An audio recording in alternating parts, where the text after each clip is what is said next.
Hi, I'm Dan Pope, Mayor of Lubbock. So it's been nearly 3 weeks since the election. I want to start by saying thank you again.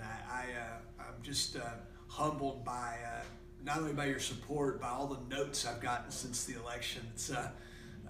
I've got a stack of them. I've been collecting them, and many of you I know that have sent me notes, but a lot of people I don't, and they're notes of encouragement. And in fact, I even got a note from a lady who doesn't live in Lubbock, but it's a family friend, and she reminded me that she was the granddaughter, daughter, wife, and mother of a mayor in this small town in Central Texas. And she gave me some really good advice about what she saw through the eyes of her dad and grandfather and husband and son.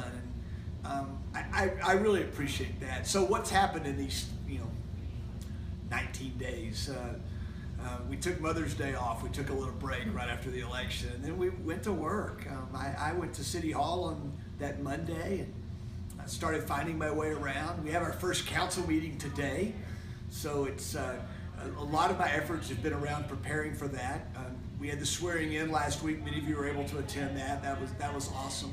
I've had a chance to visit Citizens Tower in downtown Lubbock, our new City Hall, and try to understand that project better. I've started to stick my fingers and toes into the budget process. I've started to meet with different city leaders, employee leaders, department heads, and the like. I've got a lot of those meetings set up for next week. I've met with a lot of citizens. I've met with some of our faith community. I've met with some of our nonprofits. I've met with a couple business people. So it's been great. I think the thing that's impressed upon me is, this hit me somewhere right after the election, but this is a really big responsibility.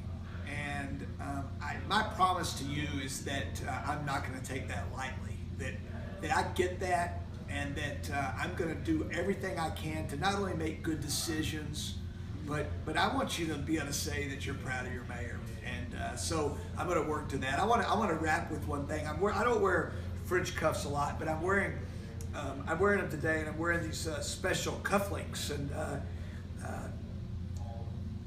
these belong to my dad's dad.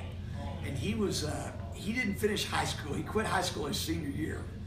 And he always regretted that. He built roads for a living. He was this real tough, real hard-nosed, common sense kind of guy.